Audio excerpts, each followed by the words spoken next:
One of the biggest obstacles to being truly present, both with ourselves and with others, is psychological repression. This is something I've seen time and time again, not just in my clients, but in my own life too.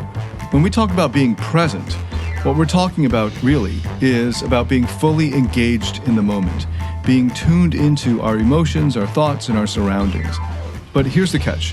When you're repressing your emotions, when you're shoving down those feelings that are uncomfortable or inconvenient when they come up, you're actually cutting off a crucial part of your experience. Welcome to the Masculine Psychology Podcast, where we answer key questions in relationships, attraction, success, and fulfillment. Now, here's your host, world-renowned therapist and life coach, David Tian. Welcome to the Masculine Psychology Podcast. I'm David Tian, your host. In this episode, we're diving into a topic that's critical to our personal growth and happiness.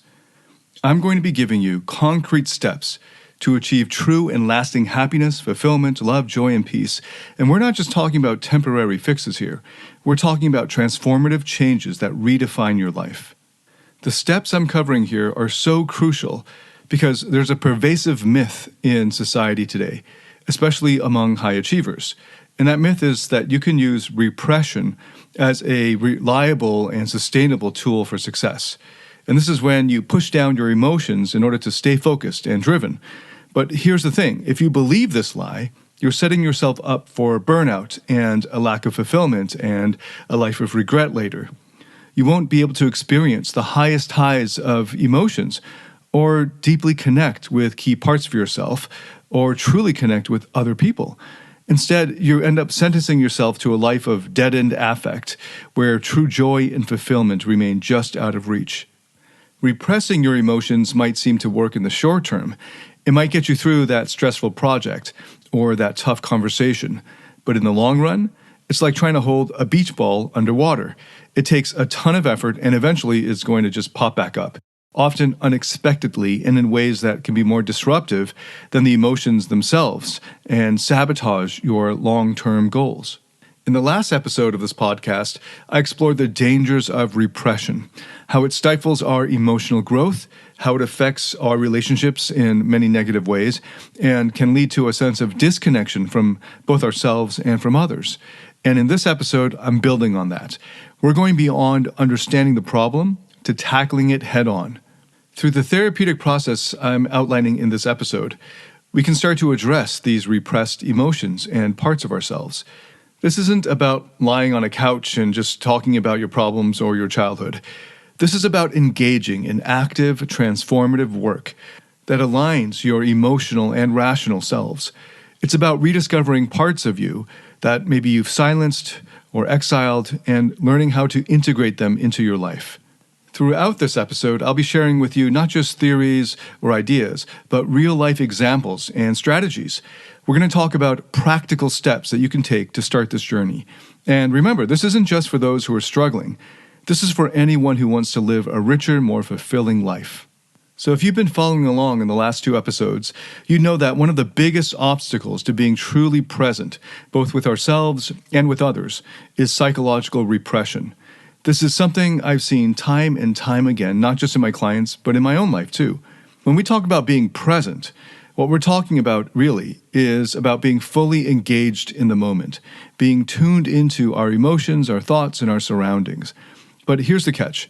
When you're repressing your emotions, when you're shoving down those feelings that are uncomfortable or inconvenient when they come up, you're actually cutting off a crucial part of your experience. You're not fully there. Think about it. If you're spending all this emotional and mental energy ignoring or avoiding or trying to push away certain emotions, how can you be fully present in a difficult conversation or just even in day-to-day life? How can you truly listen to someone, empathize with them, or connect with them on a deeper level? The answer is you can't, not fully anyway.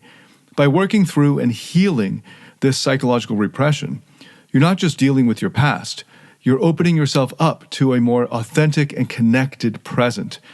It's like removing a filter that's been dulling your experience of the world. Suddenly, everything is more vivid, more real. You're able to engage with people in a way that's genuine and deeply fulfilling. And that's where the magic of human connection really happens. Now, let me present to you the step-by-step process. I'll be walking you through the different steps. This breakdown of the process is slightly different from the 7-step process I've been referring to earlier, and I've devoted an entire episode to before. And that 7-step process that I've outlined in a previous episode is more comprehensive. However, from the feedback I've been getting over the past year since I've released that particular episode, I realized that I needed to slow down and present in more detail the earlier stages. So in this episode, I'll be focusing on the earlier steps and breaking them down into a lot more detail. So the first step is awareness. Awareness of the parts of ourselves and the emotions that these parts are experiencing that we have been ignoring, pushing away, disowning, or exiling. And this first step of awareness includes identifying and acknowledging these different parts within us. And in this episode, and I hope in future episodes as well, I'll be pointing out places in which Asian philosophy can help us deepen our understanding of what's happening. In many ancient Asian philosophy, there's this idea of embracing the whole self, including those aspects of ourselves that maybe we're not so proud of. It's about understanding that every part of us, even the parts that we try to hide or fight against, have a role and a reason for being there. In IFS therapy, internal family systems therapy, of which I'm a big advocate and a certified practitioner, we call these parts of us. And I've already been using parts language since the beginning of this episode, so this gives you the context for this special use of the term parts. And these different parts of us are their own sub-personalities, each with its own desires, fears, and motivations. So in case you're new to IFS therapy, let me just break this down really quick. We've all got parts of ourselves that are just trying to get us through the day, and these are our managerial parts. They're the ones that make the decisions, keep us on track, and make sure that we don't fall apart. And they're often very active during the workday. But then there are other parts that we've pushed down or hidden away, and these are generally called our exiled parts. And these parts often carry the concentration of our pain or trauma or emotions that we don't want to face. These exiled parts, though, they don't just disappear, even if we want them to or as much as we try. They're like the shadow that follows you around, always there, even if you're not looking at it. And the more we ignore our exiled parts, the more unconscious control they have over us in ways that we don't even realize. So, in this first step of awareness, how do we start recognizing and addressing these repressed parts of ourselves and our suppressed emotions? One great place to start is with the practice of mindfulness. And this is about tuning in to the experience of what's happening in our bodies, in ourselves, listening to what our thoughts and our physical bodies are telling us moment to moment. And you can do this through mindfulness meditation or through general mindfulness practices.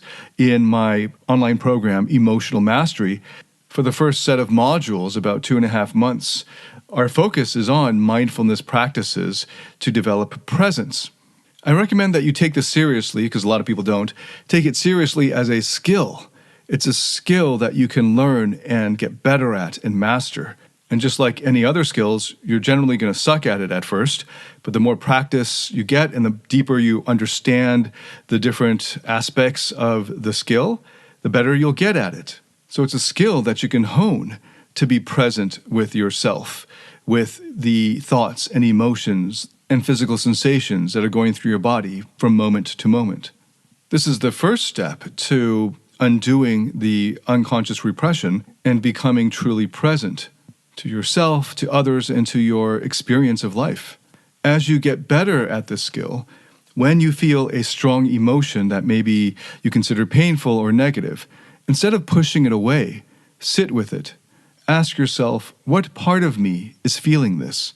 What is this part trying to tell me? Where is this part located in, on, or around my physical body? How can I get closer to it to understand it better? It's also about honesty and courage. It takes guts to look at the parts of ourselves that we're not proud of or maybe that we have some shame around. But when we do, we start to understand why they're there in the first place. Maybe that anger or fear that you're carrying is actually protecting you from something. Maybe that part of you that you see as a weakness is actually showing you where you need to heal and grow. In pure silent meditation, which I highly recommend, the focus is often on observing one's thoughts and feelings without judgment. And this is a skill that I also teach and help people practice in my emotional mastery program. This is a crucial skill when it comes to dealing with our internal parts. It's about creating a space where every psychological part of you is allowed to exist and be heard. And here's some hope for those of you who just want the painful or negative emotions to end. When you start acknowledging these parts, and maybe even begin to send some appreciation to them for their positive intent and their hard work, they start to lose their power over you. They start to relax and not flood you with their feelings. And then there's more space and room inside for you to be there. And you'll experience a more natural state of calm and clarity. So once you begin to recognize your different internal parts, the managers, the exiles, and you discover the ones that have been carrying a lot of pain, or the parts of you that you've been trying to repress, then the next step in this journey is all about cultivating curiosity and compassion. And this isn't just some feel-good mantra. It's a crucial part of the healing process. Think of it like meeting a new person that you're trying to understand and who seems to be uncomfortable or in some kind of pain. You wouldn't just start off by judging them harshly, right?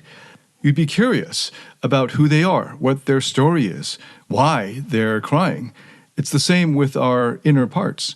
Each part of us has its own story, its own reasons for being the way it is, its own reasons for taking on the job that it's taken on. And when we approach our own parts with curiosity, they often relax because they recognize that you're not there to force them to be different from how they are, but instead you're there to understand them better. And when that happens, they begin to open up more and share more with us about how they got to be the way they are. And that's when we learn why exactly they've taken on their roles and why they're feeling what they're feeling and how they're trying to protect us in their own way, which makes it a lot easier for us to feel compassion for them, which allows them to relax and trust us more. And then the virtuous cycle continues. More trust leads to more revelation, leads to more trust, and so on. And now it's important to introduce the concept of the true self from IFS therapy. The true self isn't just another part. It's the core of who you are. The true self is characterized by qualities like compassion, curiosity, calmness, clarity, confidence, courage. When we're in a state of self-leadership, that is, the leadership of our true selves, we're able to be with our parts without getting overwhelmed by them.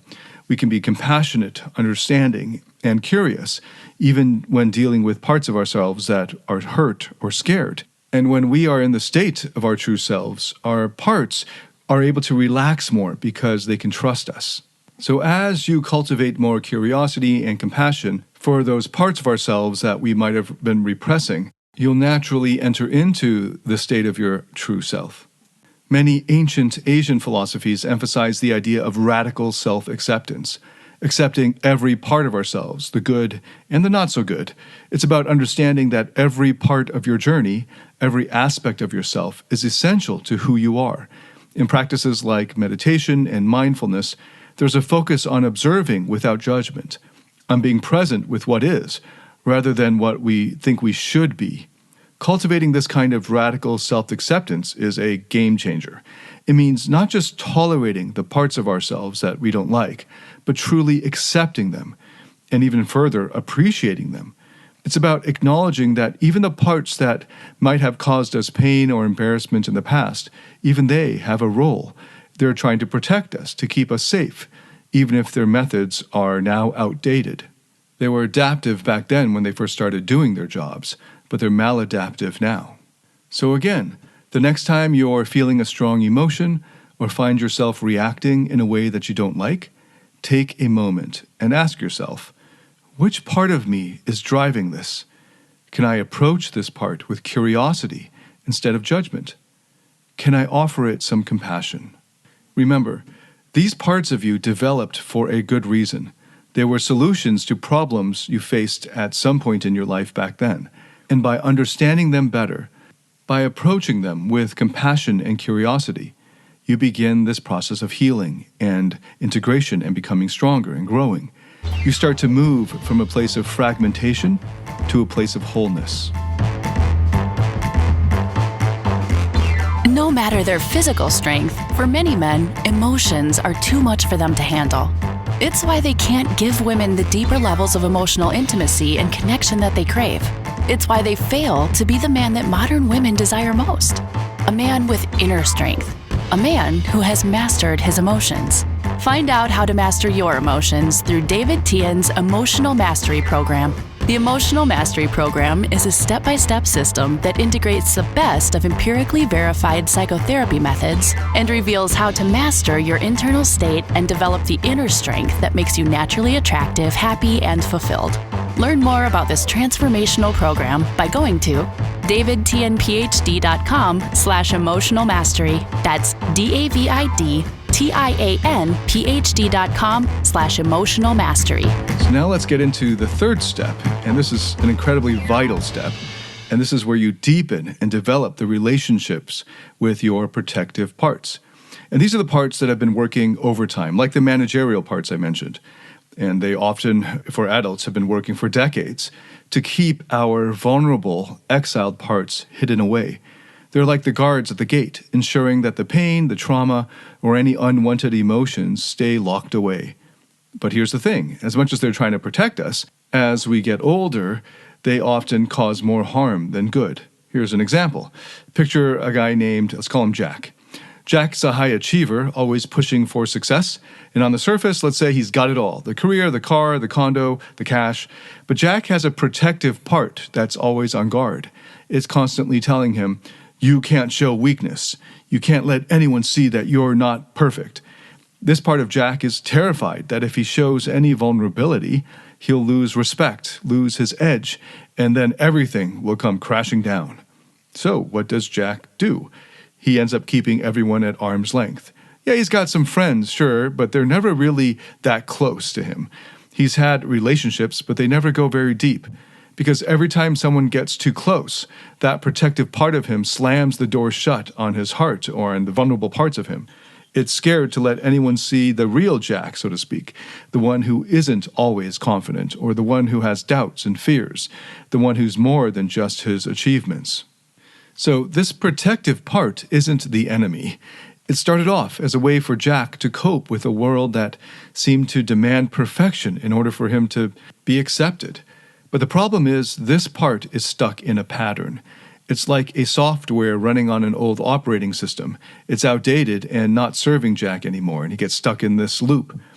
In working with Jack, the first step was to acknowledge this protective part, to say, hey, I see you. I see how hard you're working to keep him safe. And we take the time to not just acknowledge, but to appreciate the hard work that this protective part has been doing for decades. We take the time to understand its fears and reassure it that allowing vulnerability in isn't going to lead to the world blowing up. It's about gently negotiating with this part, showing it that it's okay to lower the guard sometimes, that the world won't end if Jack shows his true self, including his vulnerability, first and foremost to himself, and then possibly to other people who he can trust at the right time and in the right context. But the most important and crucial step is Jack being there and sending his compassion and understanding not only to the parts of himself that he's discovered that are vulnerable, but also to those parts of himself that have been in these protective roles. Through the therapeutic process, Jack is able to develop a relationship with this protective part. He starts to understand its fears and reassure it. And gradually, in his life in the real world, Jack begins to let his guard down, first with close friends, and then in his romantic relationship. And something amazing happened. The more Jack opened up, the deeper his connections grew. So now we move on to the fourth step in the process I'm detailing here, which is to gain permission from these protective parts to go to and work with our exiled parts. Again, let me use an example to illustrate. Let's take the case of Mike. We'll call him Mike, a man in his mid-30s, a successful entrepreneur. Mike had this part of him that was always pushing him to work harder, to achieve more. It was one of his protector parts, shielding him from feeling like he wasn't enough. But deep down, there was another part, an exiled part that was really tired, that wanted to just be, to enjoy life, to play and have spontaneous adventures, and not have this constant pressure to perform. When Mike first tried to address this exiled part of himself, he hit a wall. His protector part was like a bouncer at a nightclub, not letting anyone near the vulnerable part of him, like a bodyguard. It was saying, no way, we can't let our guard down. If we do, everything will fall apart. And this is why it was so important to gain permission from his protector parts to go to his exiled parts. It's not about bulldozing over our protective parts. It's about acknowledging their importance, thanking them for their service, and then negotiating with them, like telling these parts, hey, I appreciate what you've done for me. You've kept me safe. But now I need to check on this more vulnerable part to see if he needs anything. Can we do that together, or would you give me permission to go to him? In Mike's case, this approach changed everything for him. It took some time, but eventually his protective parts began to trust him and to ease up and to believe that it was going to be okay to let Mike's true self explore these exiled emotions and parts. And as Mike connected to that part of him that's more vulnerable and held so much pain from being punished by his parents for wanting to play like a child, when he was finally able to connect with that part of him, he began to understand his need for balance, for rest, for acknowledging that he was more than just an achiever, more than just his accomplishments. By gaining permission from his protective part, Mike was able to work with his exiled inner child part without causing a full-scale internal revolt. He could explore his need for rest and relaxation and play and adventure without feeling like he was betraying his drive for success. And as he did so, he found a more sustainable way to live, one where achievement and well-being and fun and adventure could all coexist. And this is a crucial lesson for all of us. Our protective parts have been running the show for so long, and they need to know that it's safe to allow us to heal and to grow and to transform. When we approach them with respect and understanding, instead of trying to just get rid of them or get them out of the way, then we open the door to profound inner change. So now we move on to the fifth step that I'm going to be covering here, and the final step of the process I'm detailing here. And that is working with these exiled parts. And when I talk about engaging with these exiled parts of ourselves, those parts carrying our deepest pain and the biggest wounds from our past traumas, it's very important to handle these exiled parts with care. This isn't something you should just dive into solo or by following a book or some online course. There are a few people who are selling courses on how to work with your exiles. I know people who have taken those courses and it's never ended well. So I recommend very strongly that you only work with your exiled parts under the guidance of a trained, experienced professional. Why? Because if you don't handle this part of the process right, you end up risking retraumatizing these parts. And even more, you risk backlash, which is where you go too far in the process and you circumvent the protective parts and go straight to the exiles. And then later, what will happen is the protector parts start to freak out because you went too far and their very fears are confirmed. The vulnerable parts of yourself that they've been trying so hard to protect all of these decades have been let loose, and now they've got to corral them back in. And this will often lead to more extreme behaviors like cutting or self-harm or addictions. Here's an example. Imagine you've got a part of you that's carrying some deep-seated pain from your past, maybe something from childhood. This part has been buried so deep because it's just too painful to deal with. But now you're ready to face it, to heal. So you start trying to engage with it on your own. But what happens if this part gets scared or overwhelmed? It might cause other protective parts of you, what IFS therapy calls the firefighter parts, to jump into action. These more extreme parts might try to shut the whole process down, leading to behaviors like substance abuse or other self-destructive actions, anything to keep you from feeling that pain again. And this is one of the reasons why it's so crucial to work with a professional who can guide you through engaging with these exiled parts safely. Someone who knows how to navigate these tricky waters and help you approach these parts with the right balance of compassion and courage. Now, let's talk about the process of unburdening these parts so you understand what's going to happen. It's not just about acknowledging the pain. It's about releasing it. So you're not just crying for the sake of crying. That can just be retraumatizing. The tears are only healing when in the presence of your true self. Again, in IFS speak, this true self is your true essence: calm, curious, compassionate, courageous, creative, connected. It's from this place of strength that you can help these parts of yourself let go of the pain that they've been carrying for so long. An important part of the unburdening process that's often forgotten is the integration, which happens towards the end of the process of working with that part. As parts release their burdens, they start to transform. They're no longer defined by their pain or trauma. They can now take on new roles, healthier roles within your internal system. This is true not just of the exiles that are letting go of their burdens, but also the protectors that have been protecting them. There's an internal shift that happens where all of these different parts rearrange themselves in roles that they enjoy more, which leads to you enjoying life more. And this leads to a greater sense of inner peace, a harmony that maybe you haven't felt in a really long time.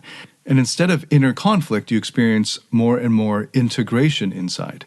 But remember, this is a delicate process. It's not a DIY project. It requires the guidance of someone who's trained in navigating these emotionally challenging landscapes. So if you're thinking about doing this work, make sure you're doing it with the right support. It's like trying to climb a very high mountain. You want an experienced guide leading you to the summit. So seek out a therapist or a coach who's trained in these methods and has a lot of experience. Someone who can help you do this work in a way that's safe and truly healing. Okay, so let's connect all the dots here. We've talked a lot about dealing with our internal parts, especially those exiled ones that carry a ton of emotional baggage. Now, let's link this back to the original themes of the previous 2 episodes, to undo repression and to be authentically present with ourselves and others. So if you think about it, when parts of us are in exile, when we're suppressing and repressing these emotions, we're not able to be fully present. There's a part of us that's always hidden, always holding back.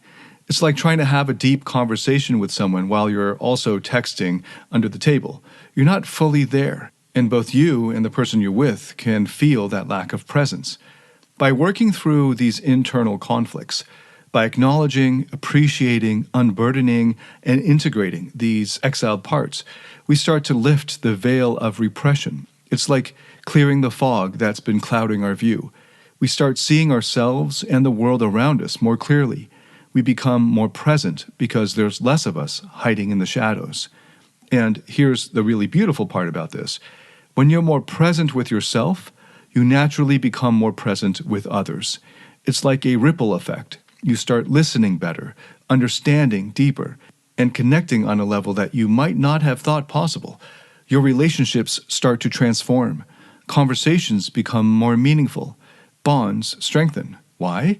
Because you're bringing your whole self to the table. No more hiding, no more holding back. This journey to undoing repression and being present isn't just about self-improvement. It's about self-transformation. It's about discovering a version of yourself that's been waiting to come out and play, to live, to love. It's about finally meeting yourself and the world around you with open arms, an open heart, and an open mind. Remember, the journey starts with facing those parts of us that we've kept in the dark. It's about shining a light on them, understanding them, and bringing them into the fold. That's how we start to live a life of true presence and authenticity. So let's do a quick recap of what we've been diving into in this episode. We started by recognizing how psychological repression can create barriers to being truly present, both with ourselves and with others. This repression isn't just about burying negative emotions. It's about disconnecting from parts of ourselves that we don't want to face or feel. We talked about identifying and acknowledging these different parts within us, especially those protective parts and the exiled ones. It's about understanding why they're there and what roles they've taken up in our internal world. And this isn't just some psychobabble. It's about getting to the heart of our true selves. Then we moved on to cultivating curiosity and compassion. This isn't about being judgmental or fearful. It's about exploring these parts with an open heart and an open mind. We discussed how this helps us gain a deeper understanding of ourselves and start the healing process. We also covered the importance of developing relationships with our protective parts. These parts have been working overtime to keep us safe, but sometimes they're a little overzealous. It's crucial to acknowledge their efforts and understand their fears. Okay, then we discussed how to gain permission from these protectors to work with the exiled parts. This step is vital because it ensures we're not diving into something that could overwhelm us later psychologically. And we touched upon engaging with these exiled parts and the process of unburdening and integration. Remember, this should always be done under the guidance of a trained and experienced professional. It's not a DIY project. Okay, let's bring this home with a case study. I once worked with a man, let's call him John. John was a high achiever, a real go-getter in his professional life, but he struggled with deep-seated feelings of inadequacy and loneliness. On the surface, he seemed to have it all together, but inside, he was a mess. John had this protective part that was all about keeping him safe from rejection and failure. It did this by pushing him to achieve more and more. But there was another part, an exiled part, that carried a lot of pain from his childhood, feelings of not being good enough, of always being on the outside, looking in. Through our work together, John started to acknowledge these parts. He approached them with curiosity and compassion, not judgment. He developed a relationship with his protective part and gained permission to work with the exiled part. As John engaged with his exiled part, he began to understand its perspective and started the unburdening process. This wasn't easy for him. It brought up a lot of pain and vulnerability, but as he worked through it, as he integrated these parts back into his internal system, something amazing happened. John began to feel more whole, more at peace. He started being more present in his relationships, both professionally and personally.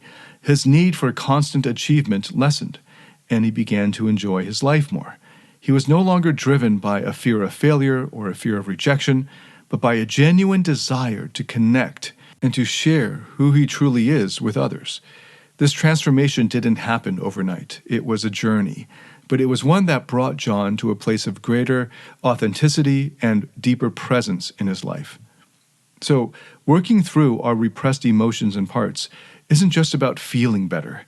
It's about becoming more authentically ourselves and being truly present in our lives and to truly experience our lives and being truly present with others. Thank you so much for listening. If you have any feedback whatsoever, I'd love to hear it. Send a comment, send a message to me. If you like this episode, hit a like or give a good rating on whatever platform you're on. Hit a follow or subscribe. And if this helps you in any way, please send it to anyone else that you think would benefit from it.